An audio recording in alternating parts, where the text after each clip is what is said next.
بسم اللہ الرحمن الرحیم۔ فرائض کے ساتھ سنتوں اور نوافل کی ادائیگی کو اپنا معمول بنائیں، یہ اللہ کی قرب کا ذریعہ ہے۔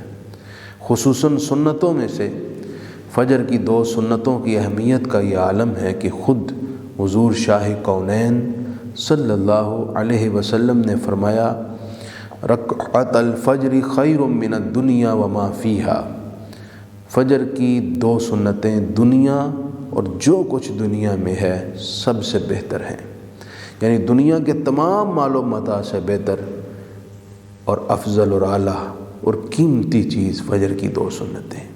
کل قیامت جب ثواب اور جزا ملے گی تو اس کا ثواب اتنا ہوگا کہ دنیا کی تمام دولت سے زیادہ قیمتی اور مفید ہوگا، اور دنیا فانی ہے، وہ ثواب لا فانی ہے، اس لیے بھی وہ بہت قیمتی ہے۔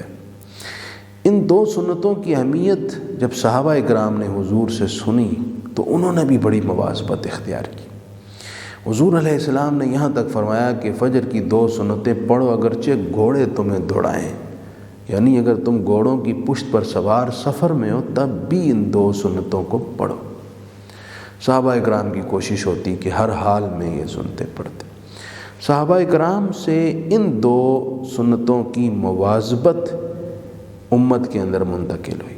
حضرت عبداللہ بن مسعود رضی اللہ تعالیٰ عنہ ایک مرتبہ مسجد میں آئے، دیکھا فجر کی جماعت شروع ہے، آپ نے بھی سنتیں نہیں پڑھی تھی، آپ ایک ستون کے قریب گئے اور آپ نے 2 رکعت سنت فجر ادا کی، پھر جماعت میں شامل ہوئے۔ یہ حدیث مجمع الزوائد میں ہے۔ حضرت عبداللہ بن عباس رضی اللہ تعالیٰ عنہما کا عمل آثار و سنن میں موجود ہے۔ آپ مسجد میں آئے، جماعت شروع ہے اور سنت فجر نہیں پڑھی، آپ نے پہلے سنت فجر ادا کی، پھر آپ جماعت میں شامل ہوئے۔ اسی طرح صحابہ اکرام کا معمول رہا۔ اگر کسی کی سنت فجر رہ جاتی یا وہ مسجد میں آئے، جماعت آلریڈی شروع ہے اور اگر یہ فجر کی سنتیں ادا کریں گے تو جماعت نکل جانے کا خدشہ ہے، تو پھر حکم ہے حدیث میں کہ پہلے فرائض پڑھے جائیں۔ اب فرضوں کے بعد کیا فوراً سنت فجر پڑھ سکتے ہیں؟ حضرت سیدنا ابو ہریرہ رضی اللہ تعالیٰ عنہ کی حدیث امام حاکم نے نقل کی ہے، اور ایسا معمول حضرت عبداللہ بن عمر کا بھی ہے جسے امام مالک نے موطا میں نقل کیا ہے۔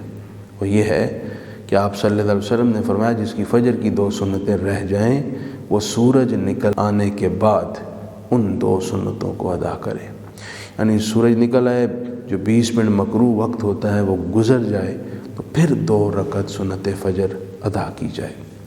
سب سے بہتر یہ ہے کہ فجر کی 2 سنتیں گھر میں ادا کریں اور پھر جماعت کے ساتھ فرض پڑھنے کے لیے مسجد میں جائیں۔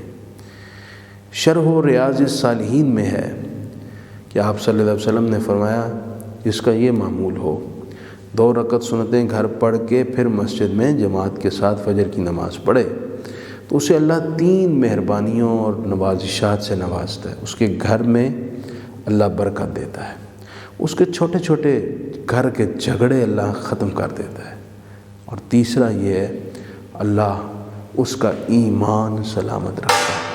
اللہ ہمیں اس کی توفیق عطا فرمائے۔